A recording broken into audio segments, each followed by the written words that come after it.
So we're at Zero EV today, and we're with Chris. Hi, Chris. Hello.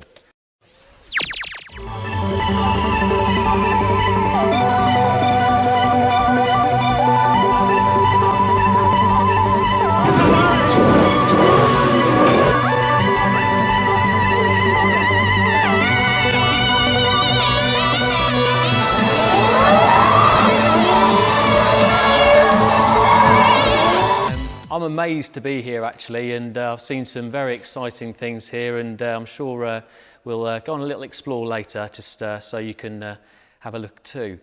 How did electric cars come about for you? Because I know that you're into your petrol cars, of course, originally, but...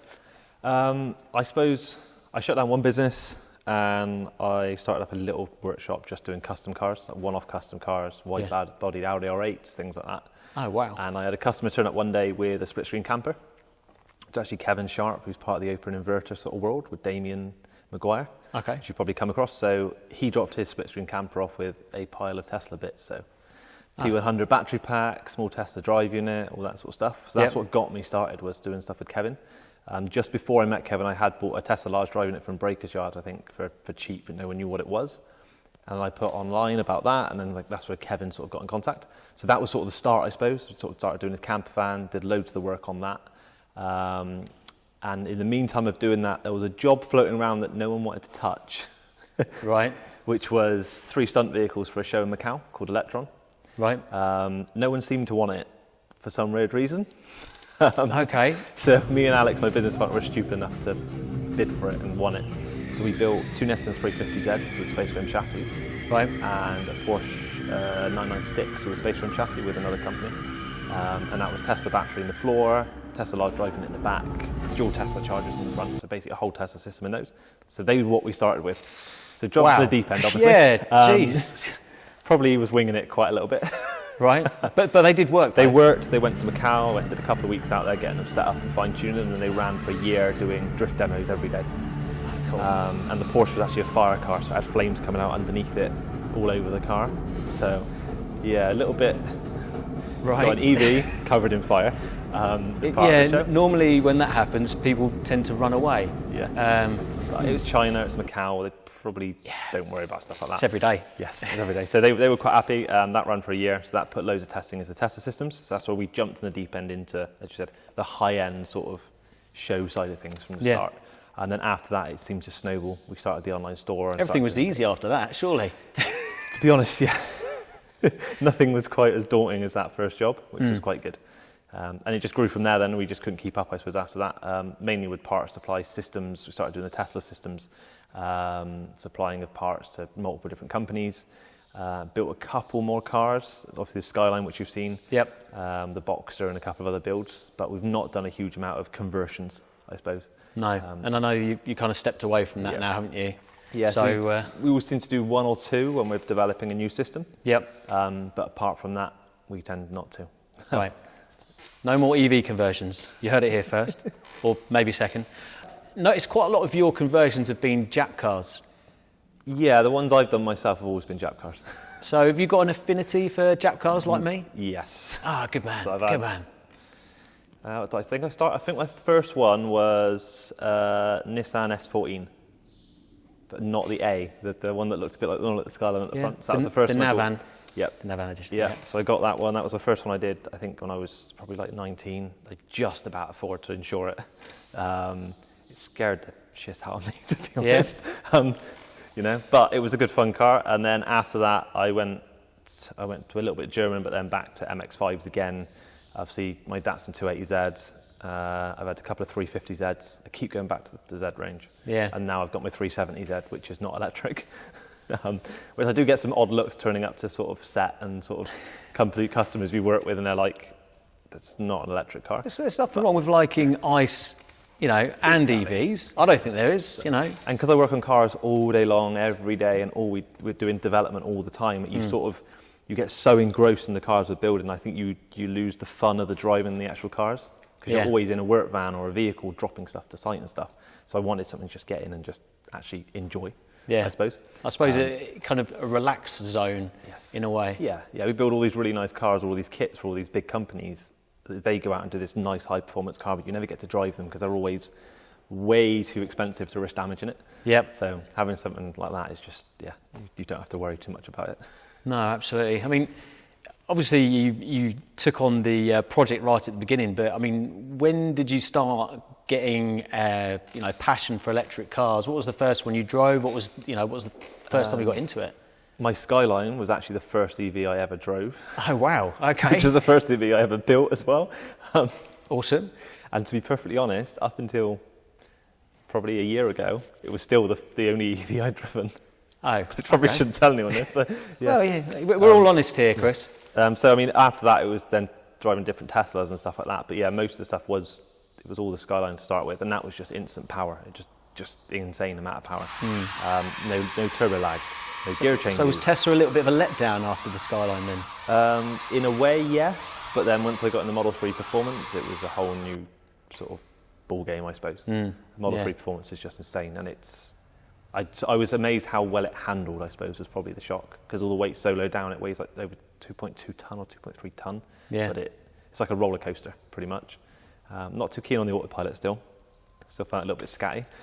Yeah, it does. It takes a little while to get used to. You hover your foot over the brake pedal on stuff like adaptive cruise. But I mean, that technology's been there for a long time. With Golfs since 2013. But if we're all being honest here, Chris, I haven't actually driven a Tesla yet. Although I've bought many Teslas for who I work with, but that is going to change next week also. So promise. A year down the line, you still wouldn't have driven a Tesla. It will happen. I'm sure it will. But I have driven some rather random electric cars, but I won't go into that now. But yeah, I mean, that's a very interesting mix of cars. And have you still got the 240Z? No, 240's gone. I bought that's at the 370 instead now. I never drove the 240. It just always sat in the background looking pretty, but right. It was one of those cars, I didn't want to leave it outside the house, I didn't want to take it out in the rain, because I didn't want it to go rusty. It was just one of those cars you put so much effort into, it's sort of, I suppose, the whole thing of the imperfect car is the perfect car. Yeah. Like my 370 is not perfect, so I don't worry if I park it in the car park and things like that, whereas the 240 was fresh paint, everything, so you didn't want to drive it properly. No, I think that was the issue. I can imagine that. Yeah, no, similar thing with some of my cars. That's for sure. When the car is perfect, like you say, you just don't want to take it anywhere, do you? Exactly. So you've obviously been doing EV conversions for a while. Probably more than most people, if not nearly everyone, about EV conversions. To be honest, but what is the hardest thing about an EV conversion? To do an EV conversion, at least. To do an EV conversion, it probably always comes down to the battery pack. Because it's the single biggest item in every conversion. You've never got as much space as you want to fit it all in. And obviously it's all high voltage. So you've got to be extremely careful, make sure you've got clearances around everything. They also take a lot of time to build. So you might spend a week building a battery pack. And obviously, it's the time and the effort that goes into the battery pack design and development. Obviously, I'm quite lucky because I've got a team of good engineers here that are focusing on all the other areas to make everything talk and play nice together and things like that. I think if someone that's doing an EV conversion themselves, the issue I found when we first started was that there was loads of products, but no one was quite making them all work together. It was very disjointed. I think it still is now if you hunt online of how would you do an EV conversion. Apart from there's a couple of good YouTube videos now out there. Before then, how would you do it? And will this motor work with that? Or it's very difficult. Yeah. I think I'm a bit naive to it now because I've been involved in it for so long. I don't see it from a starter's point of view, shall we say. Which hopefully will change with our new stuff we're going to start doing soon, to try and sort of teach people a little bit more what works together and what doesn't. Yeah. I mean, I've heard a little bit about that. Are you talking about that today? Yeah, I'm happy to talk about that. Yeah, so it's a bit of, in terms of future, teaching people a little bit more about EV conversions. So tell us more. So we are now accredited for sitting guilds, so we can actually run level 2 and level 3 HV training courses in-house. But our plan is not just to do a general HV course that you can go and do at college. It's actually to do a little bit more in depth and go through things like the Hyper 9 systems, the Orion systems, what the difference is between series and parallel and batteries and how the voltage changes or the amp hour changes or all that sort of side of things rather than just this is high voltage, this is how you disconnect it and reconnect it. We want to go a bit more in depth. So we're going to start offering those courses mainly to our dealers to start with. So we're going to start pushing for a dealers network to try and get the conversion shops up to a set standard, so everyone's doing it the same way as much as we can, and then they can use our products, and the customers know that if they've done the zero EV training and they're approved by zero EV, they're always going to get a set standard delivered, I suppose. Yeah. Especially as there's an awful lot of DIY or startup converters that coming onto the market now. You're never quite sure of the exact level they're at, I suppose, when they come into the market. So by doing these courses, it's not to say these people are bad. It's more to say we want to actually help these people to have a successful business. Yeah. So they can come, do the training, get up to a good level straight away. Because I know that the years when I started, you just spent so many years, you made so many mistakes because you didn't know. It's your first build, you'll damage a battery, you'll damage a motor, you'll kill a charger, and it's like, those bits are all really expensive. Yeah, well, not only the most expensive thing, which is yourself, of course, as well. Exactly, so if you can go and do a course and learn from our mistakes, I suppose. Like, we're not perfect, we've made mistakes over the years, we've broken lots of things, you know, it's inevitable. So it's sort of, I think, take advantage of that, learn from our mistakes, so you don't make those same mistakes when you start off. So, if you could convert any car, any ICE car, to EV, what would you convert? Any car that you hadn't done before? There's so many options. There is. I didn't come here to ask you easy questions, Chris. I know. Right now, the one thing I keep looking at since I got rid of the Datsun is the American sort of pickup stuff. Okay, like old, like Ford F-150s, F-100s, some Chevy C10s, that sort of stuff. That's sort of the area that I quite like. Cool. Quite like the sound of one of those. Even though I have a customer that's doing one, which is really annoying. But yeah. So how did you get into the trucks? Because I started getting into American trucks from watching loads of Gas Monkey last year. Is that something that you were into? I suppose, yeah, I'd watched loads of Gas Monkey stuff. And then Aaron from Gas Monkey's obviously he went off and did his own thing. That's He's doing all the trucks as well. Yeah. I think it's just everything I've done is Jap or two-door, or I've not done anything sort of pickup truck, shall we say, sort of size. I like the VW Caddies pickups. The problem is my brother built one, did one of those non-electric though, so it was like, I can't go and do one of those because that was his baby that he did. It'd be a comparison, wouldn't it, between the two, yeah. So the American trucks become like the next. You're just looking at the bed thinking, Model 3 battery pack, exactly. Kadonk. Which is exactly what a customer of mine's done. But we're building it with them, and that's going to be really exciting, and that's a Model 3 battery, large Tesla drive unit. Because, I mean, what's the... It's going to be insane. It's not too much depth, is it? No, it's not too much depth. And you think they've got massive chassis rails in those trucks as well. So, luckily in America, you can do whatever the hell you want underneath the car. So they can do a Model 3 battery pack and they can build a custom chassis around it. Obviously, the UK, we couldn't do that. No, there's many things you can do in America that you can't do in here. Yeah. So. We won't mention them all. We'll be here a long time. But yeah, no, that sounds like a cool conversion. I don't even know how I would answer that one. So maybe another episode for that one. But yeah, I mean, in terms of what your operation's about, other than the training, which is fantastic, are the EV kits that you guys do now. So what EV kits do you do currently, and what are the future ones? So we did the MX5 build on YouTube. We did it all. We got everything we have in CAD. We could produce them, but there's just not a massive market for the MX5 stuff at the moment. Obviously, the pricing point the price of the MX5, it doesn't really work. But it was a really good learning curve to sort of show people what they can do with the Hyper 9 stuff. Obviously, we sell all the Hyper 9 systems. We sell the kit of parts, shall we say, that went into the MX5 for DIYers to do with all the support. So that works really well. But then the actual full bolt-in kits is the Porsches. So we're doing the Porsche 964 and the Porsche G-Body. So that one there and that one. So we're doing those at the moment. Those are about to go into production. Probably in about 2 months they'll go into proper production. So we can actually turn out about four of them a month, something like that. And then we're going to move across and start looking at some front-engine rear-wheel drive cars, potentially Land Rover. There's another one with our Model 3 motor developments we've been doing with our reduction gear set, which we already do for the large drive unit, but we're now going to update that to the Model 3 motor because it's just way more efficient again, and it's new tech. I suppose it's quite nice. And there's anything else. I mean, there's a couple of other companies that are starting to come to us that want to do their own thing, I suppose. So if there's companies out there that want to come to us and do a production run of 10 of something, then we'll develop the battery packs and the systems, and then do a batch of that one for those people. Some commercial stuff, other things as well. So it's, there's a big market there, I suppose. our main focus is going to be battery pack production. I think is going to be our big thing. Is actually turning out a pre-built sealed battery pack to fit that vehicle, which is the most dangerous bit, obviously, and the bit that takes the most time to develop. Yep. But most of the customers, most of the dealers, the conversion shops out there can do all the other bit really, really well.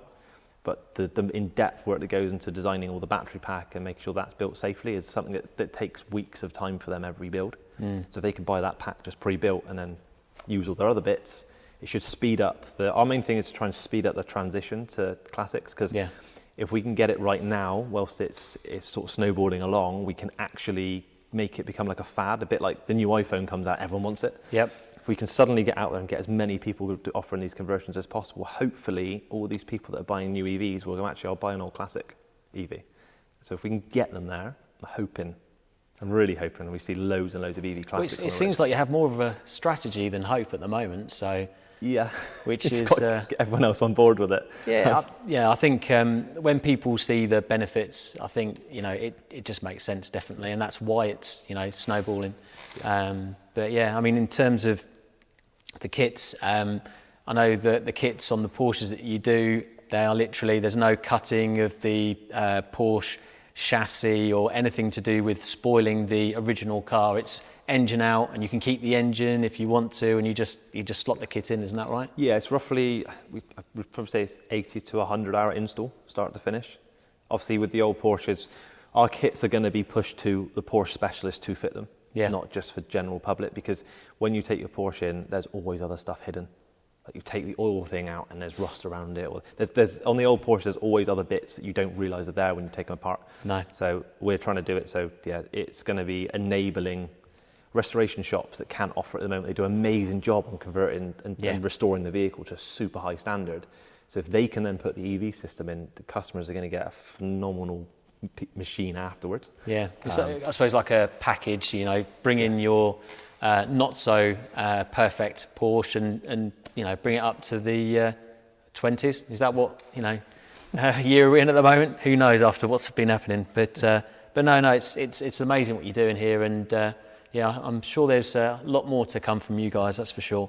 In terms of Chargeheads UK, or Chargeheads is about not only EV conversions but modified EVs, which is, it's getting there in terms of seeing a few people starting to do a few modifications on their Teslas. I'm not seeing too many hot-rodded Leafs yet, but... one. Oh, have you? Not watched Top Gear? Paddy McGuinness's hot-rodded Leaf. I didn't see that one. You didn't see that one? No. So we bought 2 cars for Top Gear. One of the ones we didn't build was the Leaf. Right. So we did a Triumph, we did a Subaru Brat pickup with a Tesla pack in the boot. I think I might have seen Tesla the Subaru motor in the back, but the original engine in the front. And then the Triumph was, I think it was a Siemens motor with a Scott drive inverter and a i3 pack. It was a bit of a weird mix together. But they also did a buoyed up model Nissan Leaf with wide arch kit, split paint, Lambo doors. So what dreams are made of. Definitely worth watching. Yeah. I mean, it only had about 30 miles of range, but it's probably the highest mileage Leaf I think we've ever found. But, as long as you get to the shops, it's fine. Yeah, there was definitely that. But there is, as you said, there's some companies starting to do some tuning, mostly based around the Model 3. I know we spoke, there's Unplugged Performance, which they do like a boost pack and a ghost pack. Boost pack is basically a plug and play for the long range, to boost that up. But then they do the ghost pack, which actually pushes the car quite a lot more, but it then in turn voids your Tesla warranty. So no more supercharging, or is it? No, I think you still get supercharging, but obviously it gets the battery warranty on it for how many years it is and things like that. So if they find out, they can cause some aggro. I suppose it also depends what you class as tuning, because they also do obviously wheels, brake upgrades, new arms. There's all the other stuff that goes with it, I suppose. The Tesla Model 3s are probably quick enough as they are. They don't need more speed. They probably just need. Come on now, we all know that something can always get quicker. That's the the dream. It doesn't matter how fast something is; it can always go faster. There's always something bored that of it after a while of being that fast, I suppose, and you want it faster. Yeah, I suppose it's whether your body can take the acceleration. I think is probably where it's at. But yeah, no, it's an exciting time, definitely, very exciting. And that's that's why I'm being part of it. And no, it's great to talk to someone with so much passion with it as well. But Have you got any petrol cars that you would like to stay petrol and you'd like to purchase for, you know, the Chris collection in years to come? You want to, you know, squirrel away somewhere that doesn't get EV'd? To be honest, it's probably going to be something new. Oh, really? Like controversial. New. Because you think it's going to be the last of now. Everything come out now is going to be the last of the petrol. So it's going to be what you probably class as the best of the best. Yeah. Well, So they're saying that in the industry at the moment, the ICE cars that are being produced now are just absolutely phenomenal. Which, some of them probably are. like, I don't know, Porsche GT3s, stuff like that. Some of the really nice high-end stuff will be the sort of thing that I think you squirrel away. One, they're going to be probably higher value long term. They'll hold their value because they'll be the last of that vehicle, which would be really cool. Apart from that, older stuff, there's probably not that many that I wouldn't convert, which is going to annoy a lot of people. There's some stuff that I'd love to see converted, but obviously not from an original. It would have to be a kit. Yeah. I think we mentioned like the F40 would be a phenomenal car to see as an EV, but not actually convert an original one, obviously. No, but absolutely. someone to do a replica like the Ferrari F40 would be brilliant to see something like that. And obviously with the Porsches, I love the Porsches, but my real one I like is the Porsche probably 930 wide body slant nose. Yes, But yeah. there was never many of those around, but there was quite a few kits. Isn't there one in America? Yeah. Yeah. Yeah. So Bisto Mod did one. It's sort of is, but he's got all this other stuff all over it. Right. But I just like, original wide body slant nose would be That'd be really, super really cool. cool to do. I have noticed you haven't mentioned a TVR. So just me on that one. Well, let's hope it does work. Wedgie build, hashtag. I avoid TVRs. Well, maybe you shouldn't. Maybe you should just get involved. Always chassis off, all the wiring's a mess. It's just, Even more reason to They're a make lot of it work. properly, get it done properly in the first place. Anyway, let's move swiftly on. Shall we take a little walk around and you can show me all the fun and games of Zero EV? That'd be awesome. Gonna have a wheel around, shall we? Yeah, let's go.